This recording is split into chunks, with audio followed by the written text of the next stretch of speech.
Hay mga kaibigan, samahan niyo ako, magluto tayo ng baka. Ito yung ating baka, 1 kilo.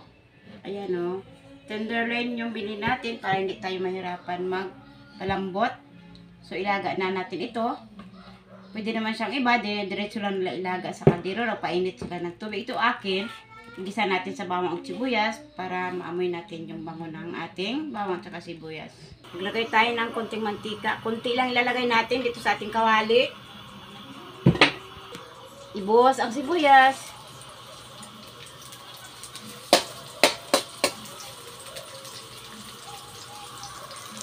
At ang bawang, ibuhos na rin natin.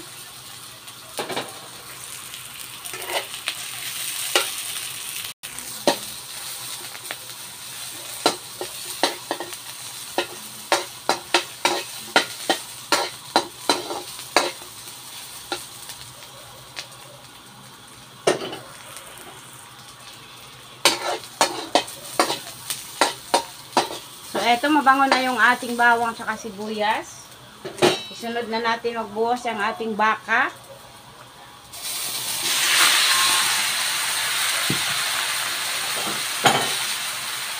Buuin natin.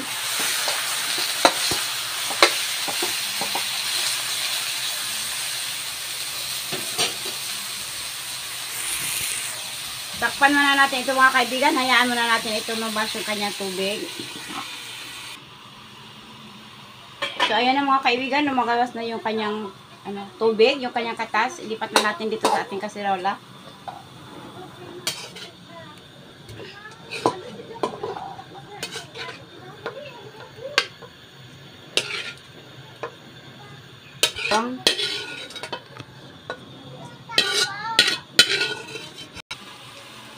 So, ito mga kaibigan, lagyan na natin ng tubig.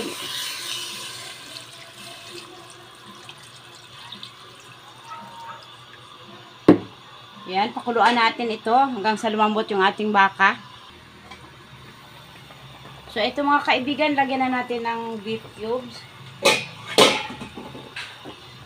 Kutsarang asin. Yan o.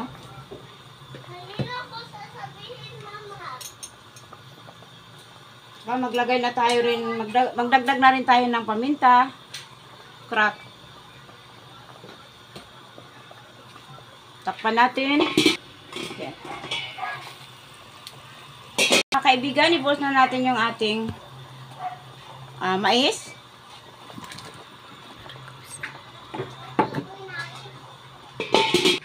So, ayun mga kaibigan, tingnan natin kung malambot na yung ating baka.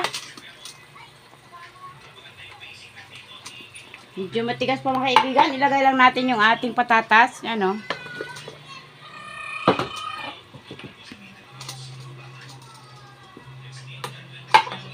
Palambutin pa natin ulit.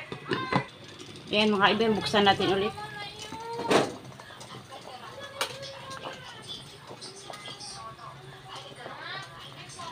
So, malambot na yung ating baka. Ilagay na natin yung ating chay.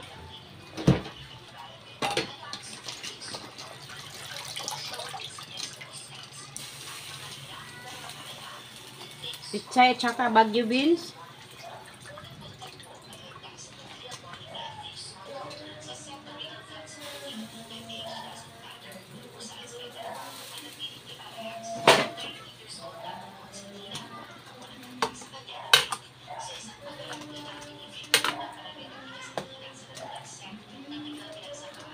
Takpan natin ulit mga kaibigan. Malutuin natin yung pichay natin. Kaibigan, tingnan natin kung luto na yung ating pichay. So, ito luto na. Kailangan na natin tikman ito. Sarap. Tama din ang lasa. So, patayin na natin itong apoy. Ito na yung ating nilagang pata.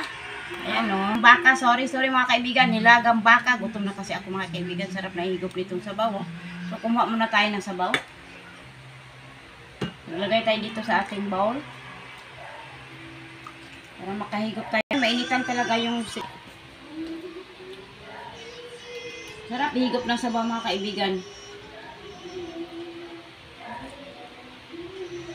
Tsaka kumuha tayo ng laman natin. Para matikman talaga natin na malambot ito.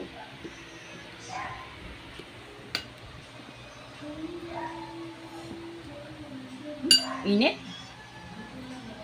Malamot na.